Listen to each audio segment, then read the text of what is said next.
Mrs. Thompson, I sent you $70,000 for this apartment a month ago. So when are you planning to move out? My husband shot up from the couch like I'd pressed a live wire to his spine. Have you lost your mind? You're really trying to throw my mother out of her own home? That's when it hit me. Not like a wave, but like a wall, solid and cold and very, very final. There was no reasoning politely with this family. There never had been. The $70,000 was mine. The apartment was supposed to be hers. And somehow, standing in the middle of a living room that smelled like her lavender plug-in and his silence, I was the one being made to feel like the criminal. But let me go back. Because the story doesn't start with that confrontation, even though that's where everything cracked open. It starts the way these things always start. Quietly, reasonably, with a woman who wanted to believe the best about the people she loved. My name is Claire. Claire Mercer, née Hartley, 37 years old, licensed occupational therapist running a private practice out of the second bedroom of the house I bought. With my own money, my own credit score, my own decade of early mornings and late invoices, in a quiet suburb of Columbus, Ohio. I had 12 regular clients, a waiting list of 3, a rescue tabby named Figs who slept on the printer, and a husband named Daniel who was handsome in a boyish, slightly unfocused way, and who had, for the first 4 years of our marriage, made me feel genuinely, expansively loved. That house was mine in every way that mattered. I'd found it during a particularly brutal Ohio January, walking through it alone while Daniel was at a conference in Atlanta, standing in the empty kitchen with my boots leaving wet prints on the tile and thinking, yes, this one. The bones were good.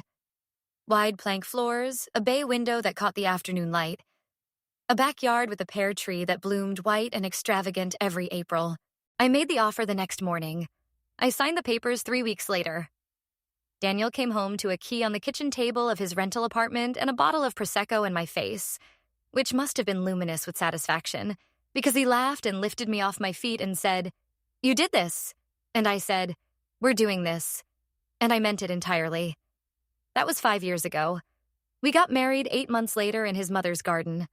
Patricia Thompson, Pat, a woman who at that point I had met exactly 4 times and found mildly exhausting but fundamentally harmless. She was small, neatly dressed, with silver hair she wore in a precise chignon and a way of framing every opinion as a concern. "I'm just worried about the timing," she'd say, meaning she disapproved. "I'm just thinking about what's best for Daniel," she'd say, meaning she resented me. I filed these things away without urgency. Plenty of women have complicated mothers-in-law. Plenty of marriages survive them. Our daily life in those first years was genuinely good. I want to say that clearly because it matters, not as a contrast to make the betrayal sharper, but because it was real. Daniel made coffee every morning in a French press, dark roast, and left a mug on my desk before I woke up. We cooked together on Sundays, elaborate things, curries and braises, and once a particularly ambitious beef Wellington that ended with us eating cereal at 10 p.m. and laughing about it for weeks. We had a standing Friday tradition. The farmer's market in the morning, lunch at the Vietnamese place on Chamber Street, an afternoon where we split up and did whatever we individually wanted, and then reconvened on the couch at 6 to watch something stupid and comfortable on television. It was a good life. It was a life I had built, piece by careful piece, and it felt sturdy. Patricia visited twice a year. Columbus was a 2-hour drive from her house in Dayton, close enough to feel present, far enough that she required overnight accommodations, which meant the guest room, which meant 2 to 3 days of someone rearranging my kitchen and asking leading questions about why Daniel seemed tired. "He works so hard," she'd say, standing in my kitchen in the cardigan she always wore, the oatmeal-colored one with the pilled cuffs. I just hope he's not overdoing it. Daniel did IT consulting. He worked from home 4 days a week and played golf on Thursdays. He was not overdoing it. But I tolerated her. Genuinely. Because she loved her son, and her son loved her, and I had decided, consciously, deliberately, that love was not a competition. I made her the tea she liked. I gave her the good towels in the guest bath. I smiled when she moved my spice rack because her way made more sense. I was, I think, quite gracious about the whole thing. The trouble began, and I can pinpoint it now with the clarity of hindsight, approximately 18 months ago, when Patricia's landlord sold the building she'd lived in for 11 years and declined to renew her lease. She was given 90 days' notice. She called Daniel on a Tuesday evening while I was with a client in the back bedroom, and I didn't hear the call, only the aftermath. Daniel standing in the kitchen when I came out at 7:30, leaning against the counter with his arms folded and a particular expression on his face. An expression I would come to recognize. Careful, slightly preemptive.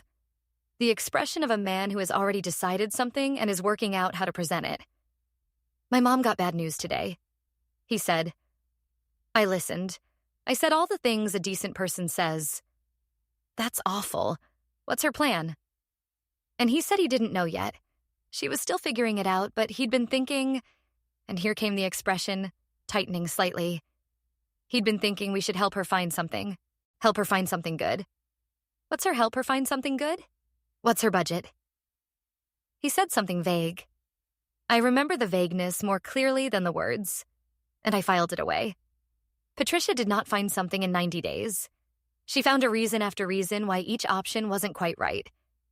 Too far from her doctor, too noisy, too small a kitchen, wrong neighborhood, building seemed poorly maintained. Daniel passed these objections along to me with a patience that felt, in retrospect, like it had been rehearsed.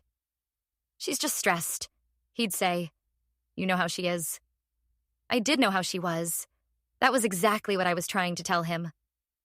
3 months after her lease ended, Patricia Thompson moved into our guest room. It was supposed to be temporary.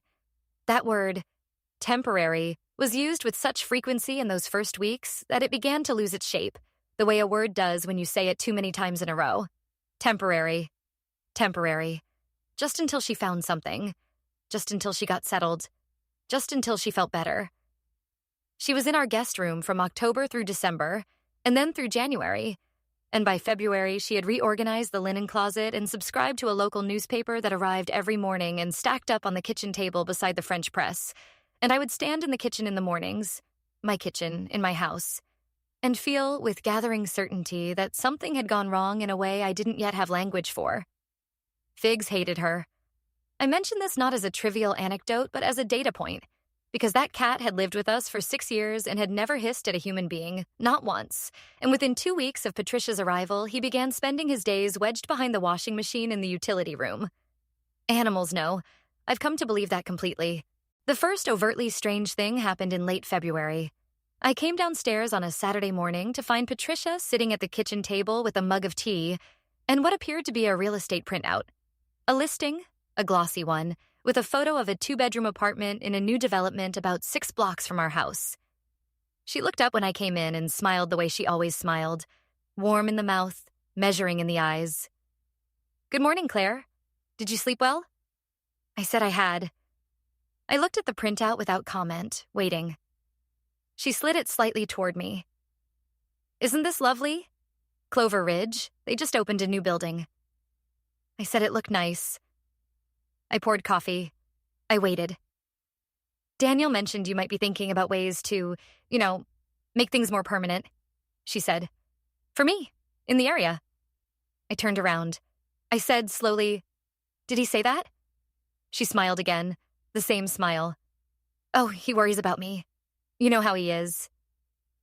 I stood there with my coffee mug and the morning light coming through the bay window and the very specific feeling that I was being shown a card from a hand I hadn't known was being dealt. I brought it up with Daniel that afternoon. I said it conversationally, lightly, the way you test ice, not putting your full weight on it yet. Just tapping. I said, "Your mom mentioned you'd talked about something more permanent." He was on his laptop. He didn't look up immediately. When he did, his expression did that thing, that small preparatory tightening. "I just mentioned it might be worth exploring," he said. "Clover Ridge is close. She'd be nearby. We could help if she needed anything." "Help financially?" I said. He paused. "We could discuss it." I said, "How much are we discussing?" He said he hadn't looked into it yet. I said, "Let's look into it together then." He said, "Of course," and went back to his laptop, and that was the end of the conversation. For another 2 weeks, nothing further was said. Patricia continued to arrive downstairs before me each morning. She continued to read her newspaper and move small things in the kitchen to new locations, slightly better locations, locations that were definitely more sensible, but that were not where I had put them. She continued to ask Daniel, just loudly enough for me to hear from the next room, how he was really doing. She continued to frame every observation about our life as a gentle concern. The spice rack. The way Daniel looked tired. The neighborhood. The commute to my office. She was, I began to understand, conducting a sustained campaign so subtle and so continuous that if I had tried to describe it to anyone, they would have thought I was being paranoid. I started keeping a note in my phone. Not for any specific purpose, just to record what I was observing, because I had the uneasy sense that my memory of events might one day be called into question, and I wanted a record that was time-stamped and factual. March 3rd. Patricia moved the Dutch oven to a high shelf I can't reach without a step stool. March 7th. Overheard her tell Daniel his energy seems depleted, and that living situations affect people more than they realize. March 11th.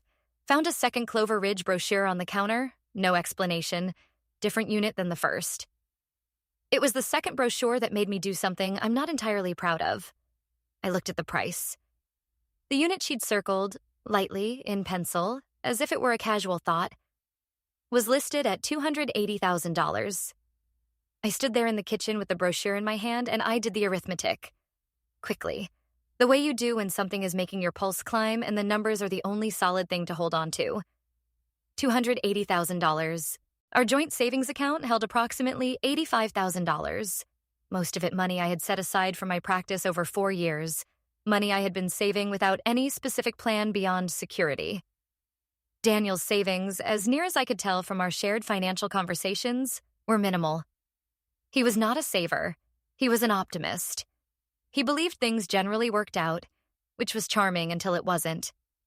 I put the brochure back exactly where it had been, slightly to the left of the coffee maker, and I went upstairs and I sat on the edge of the bed and I thought, with a precision that surprised me with its coldness, she has already figured out where the money is coming from. She just hasn't told me yet. That evening, Daniel was unusually attentive. He brought home Thai food, my order, unprompted, and he was affectionate in the way he got when he wanted something or felt guilty about something. The two were not always distinguishable. He asked about my clients. He asked about the pear tree, which had started to bud. He touched my hair. I answered all of his questions, and I ate my green curry, and I said nothing about the brochure, because I had decided somewhere in the preceding hours that I wanted to see how this would come to me, how it would be packaged, what word they would use this time. They used the word investment. Daniel brought it up on a Thursday evening, 3 days after the Thai food, with the careful casualness of someone who has rehearsed. He sat down across from me at the kitchen table. Patricia was in the living room, technically out of earshot, though the house was not large, and he said, "I've been thinking more about the Clover Ridge situation." I put down my pen. I said, "Tell me." He said his mother had done some research, had actually toured the unit, found it to be exactly what she needed, close to us, safe building, good management. And the thing was, and here was the phrasing, I want to record it exactly. The thing was, it would be an investment. Not just for her, for us. Real estate in that corridor was appreciating steadily. It would be an asset.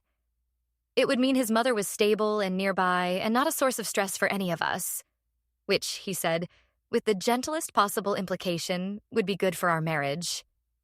We'd be building something, he said, for the family. I looked at him for a long moment. He met my eyes with the practiced ease of a man who genuinely believed what he was saying or had convinced himself to. "How much?" I said.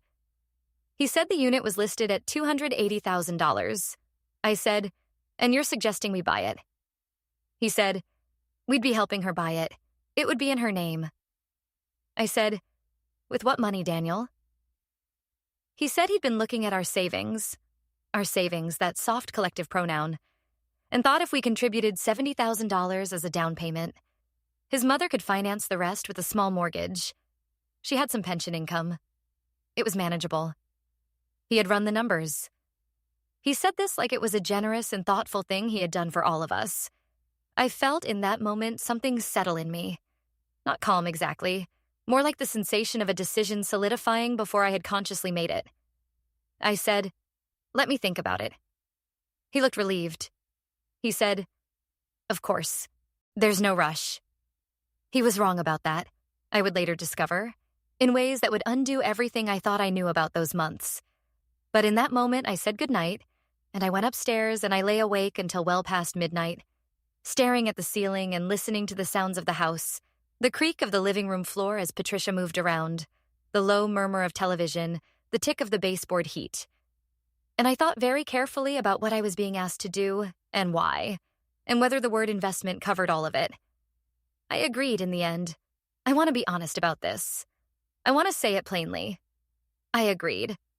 I told myself $70,000 was something I could absorb, that the unit might indeed appreciate, that having Patricia in a place of her own 6 blocks away was infinitely preferable to Patricia in my guest room indefinitely. I told myself that Daniel was not a bad man, only a man with poor boundaries and an exaggerated sense of filial debt, and that this was a price worth paying for a household that felt like mine again. I told myself all of this, and I believed enough of it to sign the transfer. The money left our joint account on April 14th. I was present when it happened. I insisted on that, and Daniel agreed without hesitation, which I took as a good sign. We sat side by side at the bank, a pleasant Chase branch on Henderson Road with large windows and a diffuser running something that smelled like eucalyptus, and a banker named Greta who wore reading glasses on a chain and spoke in a measured, competent way. And I watched the transfer go through. $70,000 to a joint escrow account that would hold the funds pending completion of the purchase. Everything signed. Everything in order. Patricia's name on the purchase agreement as sole buyer. The down payment identified as a gift from family. I had my copy of every document. I put them in a manila folder and I took them home and I filed them in the cabinet in my office under a tab I labeled Thompson Property. And I told myself it was done. It was not done. May arrived, and then the first week of May became the second week. And Patricia did not move into the Clover Ridge apartment because, Daniel explained, there had been a delay with the building's CO, the certificate of occupancy. Something about fire suppression systems in the new wing. Routine. Nothing to worry about. She remained in the guest room. I said, reasonably, "When is the estimated resolution?" Daniel said, "Probably 2 to 3 weeks." I wrote it down. 2 weeks became 4. 4 weeks became the end of May, and then June arrived, and Patricia was still in the guest room, and the explanation had shifted from the CO delay to a problem with the financing, his mother's pension documentation, something the mortgage lender needed. And I noticed with the quiet attentiveness of a person who has started keeping notes that Daniel's answers had begun to have a slightly different quality. Less fluent. Slightly too prepared. He answered before I finished asking. He offered details I hadn't requested. These are the signs of a story that has been rehearsed, not remembered. I said nothing. I continued to take notes. I continued to work, to see my clients, to water the pear tree, to leave space for the explanations to resolve themselves or fail to. And one afternoon in the second week of June, a Thursday, Daniel was at golf. Patricia had mentioned she was going to the library. I was in my home office with a client on a video call when the session ended 10 minutes early, and I found myself with unexpected quiet and an impulse I hadn't premeditated. I went to Daniel's desk. I want to be careful about how I describe what happened next, because I've thought about it many times since. I didn't go to his desk with intent to snoop. I went because his laptop was open and a document was visible on the screen. Just visible. Just the first few lines. And the words I could see from 6 feet away made my feet stop moving of their own accord. I walked closer. I read. It was an email thread. Daniel's Gmail, open in a browser tab. The thread titled R.E. Patricia Thompson /14 Clover Ridge Unit 4B. The most recent message was from Patricia to Daniel, sent that morning. I read it once. I read it a second time, more slowly because the first reading had not fully resolved into meaning. Then I pulled the desk chair out and I sat down and I read the entire thread from the beginning. The thread went back 6 weeks. Beginning, I noted, approximately 4 days after the $70,000 transfer. Patricia had written, "Daniel, I spoke to Marcus again. He says the approach we discussed is still viable. The funds are in the escrow. The question is timing. Daniel had written back. When does he think we can move on the restructure? I don't want to push her before we know it's locked. Patricia. He says by July at the latest. The LLC will be cleaner. Just keep her calm. Daniel. She won't suspect anything. She never does. I'll handle it. Keep her calm. She won't suspect anything. She never does. I sat at my husband's desk for what might have been 5 minutes or 20. I genuinely cannot say. The room had a quality I had never noticed before. A specific kind of silence, thick and pressurized, like the air before a storm. My hands were in my lap. I was aware of them in a strange, dissociated way, aware that they were very still when they should perhaps have been shaking. The laptop screen glowed. Outside the window, the pear tree moved in a slight breeze, and the afternoon light was exactly the gold that I had loved when I first walked through this house in January, years ago, boots on the tile, thinking, yes, this one. Marcus. I didn't know a Marcus. I searched the thread, backward for context. 3 threads down, I found it. An email from Daniel to a Marcus Hale, Esquire, copied to Patricia, with an attachment labeled Thompson LLC, Draft Formation Docs, version 2. I opened it. I am not a lawyer, but I have run a small business for 8 years, and I understand enough about corporate structure to read what I was looking at. A draft operating agreement for a limited liability company called Clover Ridge Holdings, LLC, with Patricia Thompson listed as sole member, and a clause on page 4, section 6.2, that described a mechanism by which the $70,000 family gift contributed as down payment could be reclassified upon formation of the LLC as a capital contribution to the company, which would make it company money. Not mine, not a gift. An investment in an entity I had no stake in and no knowledge of, which Patricia owned entirely, and which, I turned to the attachment's final page, a summary sheet in Marcus Hale's letterhead, could, once formed, pursue additional asset consolidation strategies, including but not limited to acquisition of affiliated residential real estate. Affiliated residential real estate. I closed the laptop. I stood up. I walked to the kitchen and I stood at the sink and I turned on the cold tap and I put both hands under it and I just held them there under the running water for a long time, feeling the cold, staying in the cold. Because the cold was real and immediate, and I needed something that was real and immediate. My pulse was in my ears. The refrigerator hummed. Someone's lawnmower started up 2 houses down, and the sound of it, so ordinary, so indifferent, was almost unbearable. Acquisition of affiliated residential real estate. This house. My house. It could only mean this house. This was the whole shape of it, suddenly, all at once. The guest room, the delays, the LLC, the $70,000 that was never really about the Clover Ridge apartment. The apartment that might not even be the endpoint. They had taken my money as a down payment on the next move. They were building a structure, legal, documented, incremental, designed to reach this house. My house. The one I had bought alone in January with wet boots and joy. I turned off the tap. I dried my hands. I went to my office and I took the manila folder labeled Thompson Property out of the filing cabinet, and I looked at everything in it. The transfer confirmation, the gift letter, the escrow agreement. And then I thought about Marcus Hale, Esquire. And I sat down and I opened my own laptop, not Daniel's, and I started looking. Marcus Hale was easy to find. He had a website, a modest one, the kind that implies a boutique practice, and a LinkedIn profile that listed him as specializing in asset protection, estate planning, and business formation. He had been practicing for 19 years. He was, according to his firm's bio, experienced in strategies designed to preserve family wealth across generational transfers. He was also, I found when I looked more carefully, listed as the registered agent for 3 other LLCs formed in the preceding 4 years, 2 of which bore names I didn't recognize, and one of which, and here is where my hands finally started to shake, was called Hartley Trust Holdings, LLC. Hartley, my maiden name. I stared at that for a long time. Then I searched it. The LLC had been registered with the Ohio Secretary of State 14 months ago. Its listed purpose was residential and commercial asset management.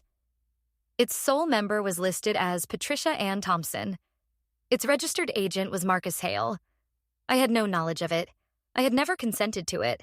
I had never heard of it. But my name was in the name. I want to describe very precisely what I felt in that moment, because I've tried since then to put it into accurate language, and found that the most accurate language is also the most banal. I felt my understanding of the past 14 months rearrange itself completely, the way a picture rearranges when you find the right frame. The same elements, suddenly showing something entirely different. 14 months ago was when Daniel had started being vague about money. 14 months ago was when Patricia had started visiting more frequently. 14 months ago, I went back to my notes, my phone, the small, careful log I'd been keeping, was when Patricia had first asked, with what I'd taken for elderly nosiness, what my practice was bringing in annually. "You must be doing so well, Claire. Do you own the building you practice in, or is it rented?" I'd said from home, actually, the back bedroom, and she'd said, "How practical," with a smile that I now understood had been satisfaction. I called my father. I know that seems like an odd first move. Not a lawyer, not a friend. My father. But my father is a retired civil litigator, 68 years old, sharp in the specific and invaluable way of people who have spent decades reading documents designed to mislead. And when I called him and said, "Dad, I need you to look at something," and described in 6 minutes of rapid and somewhat breathless explanation what I had found, the silence on his end lasted about 4 seconds before he said, "Send me everything you have. Right now. Don't move anything, don't confront anyone, and get off Daniel's computer if you're still on it." I said I was off it. He said, "Good girl. I'll call you back in an hour." He called back in 45 minutes. "Claire," he said.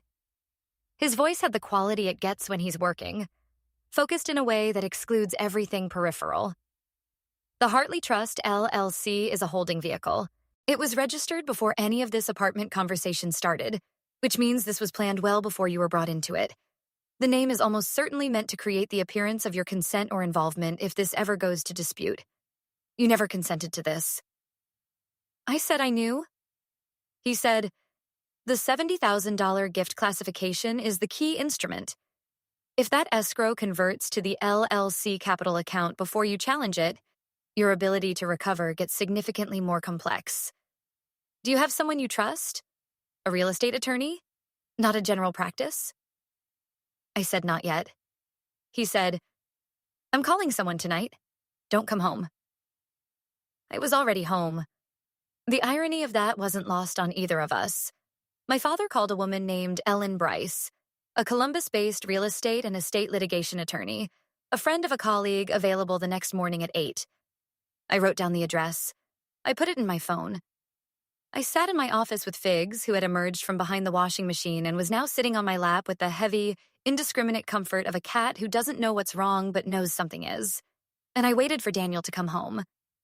He came home at 6:15, smelling faintly of sunscreen and the kind of uncomplicated afternoon I had apparently been subsidizing. He said, "Hey, how was your day?" And I said, "Fine." And I meant it in the way you mean fine when the word is a door you are keeping closed for now, until you know exactly what's on the other side and how to open it safely. He made dinner, pasta, something from a jar. And Patricia joined us at the table, and she was pleasant and asked about one of my clients, a detail she'd retained from a previous conversation and deployed now with practiced warmth. And Daniel talked about his round of golf. And the three of us sat around my kitchen table and ate pasta, and I said almost nothing, and they didn't notice. That told me something, too. I went to see Ellen Bryce the next morning at 8. I brought the manila folder. I brought screenshots. I had taken 12, quickly, before closing Daniel's laptop, every page of the email thread and the LLC draft. I brought my father by phone, on speaker, because he was in Cincinnati and Ellen had agreed to it.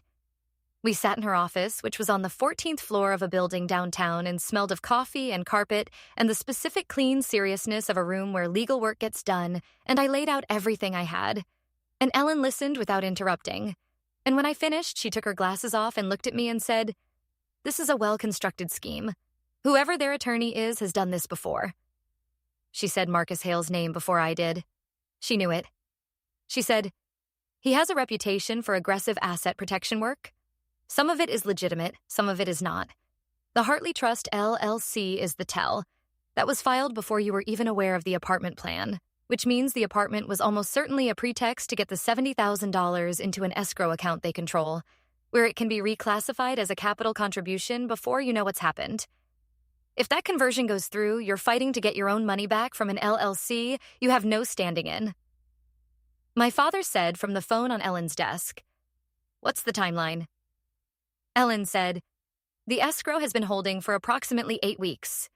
Typically, these conversions are triggered by a formation event, the LLC becoming operational. That could happen anytime." My father said, "How do we stop it?" Ellen said, "We send a letter to the escrow company today, putting them on notice of disputed ownership. That freezes the account. Then we look at the gift letter Claire signed.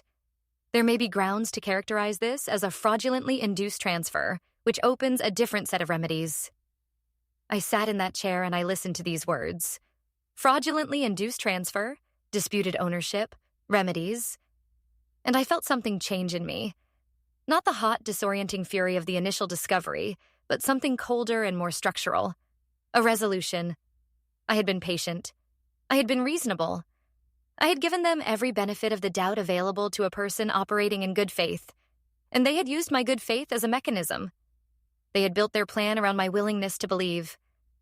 They had counted on me to keep choosing peace over clarity. They had miscounted. I authorized Ellen to send the letter. I authorized a full review of both the Hartley Trust LLC and Clover Ridge Holdings LLC filings.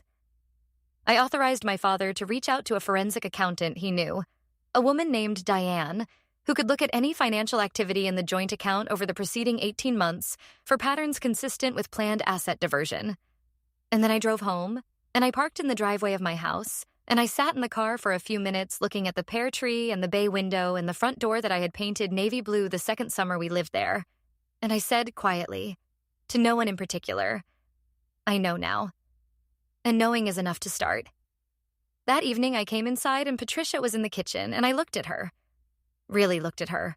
Not the way I'd been looking for 5 years, through the softening filter of goodwill and tolerance, but clearly without the filter. And she looked back at me with those measuring eyes, and for just a fraction of a second I saw something flicker in them. Not guilt. Too practiced for guilt. Something more like recalibration. A very slight adjustment to her smile. She knew or suspected that something had shifted. She didn't say anything about it. She said, "I was thinking about making that lemon cake tomorrow. Daniel's always loved it."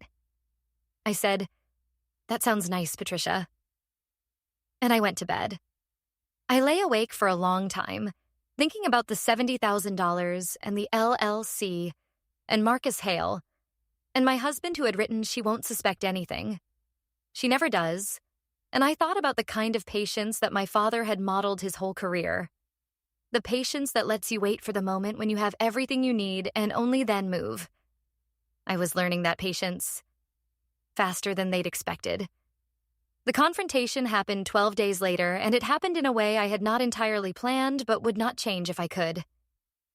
Ellen's letter had gone to the escrow company. The account was frozen. Marcus Hale had received a copy, and according to Ellen, his office had called her within 2 hours. A fact she reported with a brief, dry satisfaction. And there had been a conversation that she summarized for me as, "They know you know," and they're regrouping. The forensic accountant, Diane, had found something in the joint account. 3 transfers over 14 months, each under $500, each described as household expenses, each routed to an account Diane traced, after some work, to Clover Ridge Holdings, LLC. Small amounts. Probing amounts. The kind of amounts that test whether someone is watching. I had not been watching. I was watching now. Daniel came home on a Tuesday evening to find me at the kitchen table with Ellen's preliminary summary, printed, and 3 highlighted sections visible. He stopped in the doorway. Patricia was in the living room. He looked at the papers and then at me, and his face went through several things in quick succession. Surprise. Then the beginning of the rehearsed response. Then, when he saw my expression, something else. A kind of deflation. Sit down, Daniel, I said. He sat. I know about the LLC, I said. I know about Marcus Hale. I know about the emails. I know about Hartley Trust Holdings, which was registered 14 months ago with my name in the title without my knowledge or consent. And I know about the 3 transfers. He didn't say anything immediately. He looked at his hands on the table. I waited. Claire, he started. I said, don't. He looked up. Don't apologize yet, I said. First, I want to know whose idea this was. Yours or hers? The pause before he answered lasted long enough that I had my answer before he spoke. It started with my mother, he finally said. She came to me with the plan. Marcus is her attorney. She's known him for years. She said it was a way to protect the family assets, to build something stable. Using my money, I said, to build something that I had no part in and no knowledge of. He said, it wasn't supposed to. Stop, I said. Answer one question. Did you read the operating agreement? Another pause. Yes, he said. Then you knew? I said. From the beginning. I said it quietly. I want to be accurate about that. I did not raise my voice. I said it the way you say something that has already been established as fact and no longer requires inflection. Then you knew. He looked down again. I kept telling myself it was for the family, he said. And the inadequacy of this, its smallness, its breathtaking smallness in the face of what I was holding in my hands, was so complete that I almost felt something like compassion for him. Almost. A man who had looked at a fraudulent scheme designed to appropriate his wife's assets and told himself it was for the family. Who had typed she won't suspect anything, she never does, and felt apparently fine. I looked at him and I understood that I had been married in some important sense to his mother all along. He was the vehicle. She was the plan. Patricia appeared in the kitchen doorway. I don't know how long she had been standing there. The house was small, the doorway was close, and I think she had been listening from the moment I said LLC and made a decision about how to play what came next. She came in. She sat down, uninvited, across from me. She folded her hands on the table. She looked at me with an expression I can only describe as composed. Not caught, not ashamed, but composed.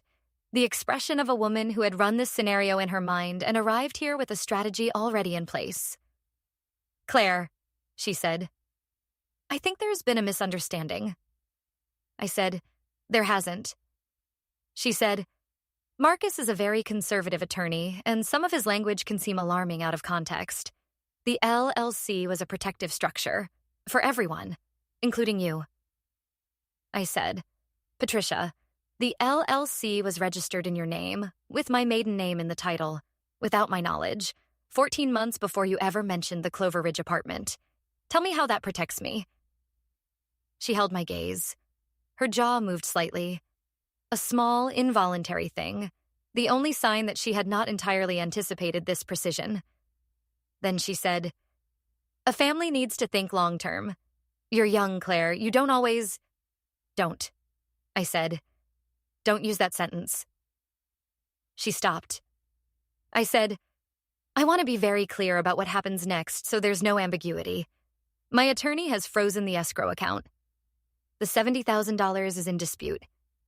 I have retained a forensic accountant who is currently documenting the 3 transfers from the joint account to the Clover Ridge Holdings, LLC, and I have a consultation scheduled with the Ohio Attorney General's Consumer Protection Division next Monday, because at least 2 of these actions may constitute fraud. I watched her face as I said this. I watched the composure hold and then, just slightly, just at the edges, begin to cost her something. That seems very extreme, she said. For a family matter. I said, it stopped being a family matter when you filed an LLC with my name in the title without my knowledge. Daniel said softly from his end of the table, Mom. She looked at him. He didn't say anything else. That single syllable was the entirety of his contribution to his mother's defense. And I know, that in that moment, Patricia understood something had changed in Daniel too. Or rather, that it had been taken from her. The certainty that he would hold. That he would always choose her.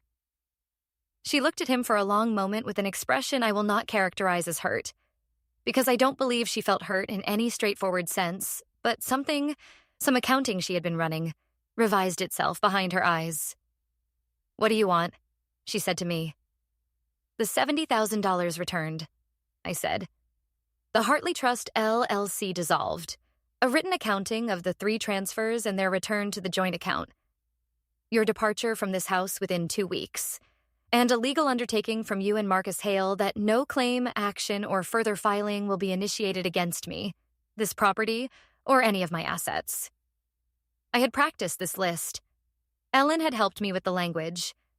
I said it without inflection, without triumph, without a single concession to the dramatic weight of what I was doing, which was, if you want to name it plainly, dismantling a plan that a woman had spent over a year constructing in a kitchen, at a table, over cups of tea that I had made for her. "That's a lot of demands," Patricia said. I said, "They're the minimum necessary to keep this out of the courts and the AG's office." She looked at Daniel again. He was looking at the table. She said, "Daniel." He said, very quietly, "Mom, you need to do what she's asking." And something shifted in the room.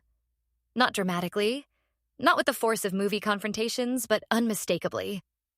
A weight redistributed. She looked at me one more time, and I looked back. And then she stood up and she said, "I'll call Marcus." And she walked out of the kitchen and down the hall to the guest room, and she closed the door. And the click of the latch was almost inaudible, and it was still the loudest thing I had heard in years. The aftermath was administrative, mostly, which is how these things actually end, not in explosive scenes, but in emails and phone calls and documents with signature lines. Marcus Hale's office negotiated briefly on the timeline. Ellen held firm. The escrow account was unwound, and the $70,000 was returned within 11 days. The Hartley Trust LLC was dissolved. The dissolution documents arrived by email on a Wednesday morning, and I printed them and put them in the manila folder, behind the transfer confirmation and the gift letter and the escrow agreement. And I wrote a new tab label, "Resolved." The 3 transfers were returned to the joint account, plus interest, which Ellen had insisted on, and which added up to slightly under $40. A trivial amount, and one that I nevertheless wanted because it was a matter of being exact. Patricia left on a Friday morning. I was in my office with a client when she went. I heard the sounds, the suitcase wheels on the hardwood, the particular cadence of someone moving through a house with careful efficiency. And I continued my session, and when it ended and I came out, the guest room door was open and the room was empty, and the lavender plug-in was gone from the outlet by the window. Daniel was standing in the kitchen. He had made coffee, in the French press, dark roast, a mug on my desk, the old ritual. And when I came in, he turned around and his face was the face of a man who had arrived somewhere he hadn't intended and wasn't sure what to do with being there. "I'm sorry," he said. I said, "I know." He said, "I kept telling myself it was—" "I know what you kept telling yourself," I said. "The question is what you tell yourself now." He looked at me. I looked back. "We need to talk about what we're doing," I said. "Not we need to decide. Not yet. Just, we need to talk." He nodded. He looked for the first time in a very long time like himself. Like the man who had lifted me off my feet in a rental apartment kitchen with Prosecco and a key. Diminished maybe, but present. Whether presence was enough was a question I was not yet ready to answer. We talked for 3 hours that afternoon. I will not reproduce it here. Some of it is mine, privately mine, and belongs to no one else.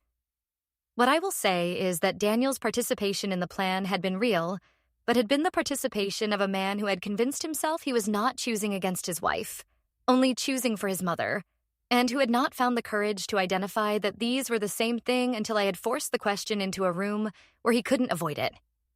Whether that is exculpatory is not for me to say. What I can say is that the conversation was honest, and that honesty was the only currency I was willing to deal in by then. We went to couples therapy. We are still going. The therapist is a small, precise woman named Dr. Okonkwo, who has a gift for asking the question underneath the question, and who once looked at Daniel and said very calmly, "When did you first understand what your mother was doing?" And held the silence afterward until he answered it truthfully. These sessions are not comfortable. They are not supposed to be. The AG's office did open a preliminary inquiry into Marcus Hale's practice following a complaint I filed with Ellen's guidance. I don't know where that stands now. These things move slowly, and I have made peace with that. What I know is that the complaint is filed and the record exists. And if Patricia Thompson or Marcus Hale attempts anything similar with anyone else, there is a file somewhere with my name on it that says, someone saw, someone documented, someone said something. 6 months have passed since Patricia moved out. It is October now. The pear tree has dropped its leaves and the backyard is full of them, pale and papery, lifting slightly in the morning wind. I sit on the back step sometimes with my coffee. Dark roast, French press, I make it myself now. And I look at the yard and the tree and the house behind me, and I think about what it cost to keep it. Not just the $70,000, which came back. The other things. The particular quality of trust that doesn't survive the discovery that it was used as a weapon. The version of my marriage I had believed in, which required adjustment. The image of Daniel. Boyish, slightly unfocused, well-meaning, which now includes a layer I will never be able to remove entirely. A layer that says, he chose the easier wrong over the harder right, and it took your refusing to carry it for him to stop. The house is still the house. The floor is still warm underfoot. The bay window still catches the afternoon light. Figs has returned to sleeping on the printer. These things are as they were, and also not quite as they were. And I have learned, I am still learning, to hold both of those things at once without needing to resolve them into something simpler. I paid $70,000 to find out exactly what I was standing on. It turned out to be solid ground and mine and worth defending. That is enough. That is, I think, exactly enough.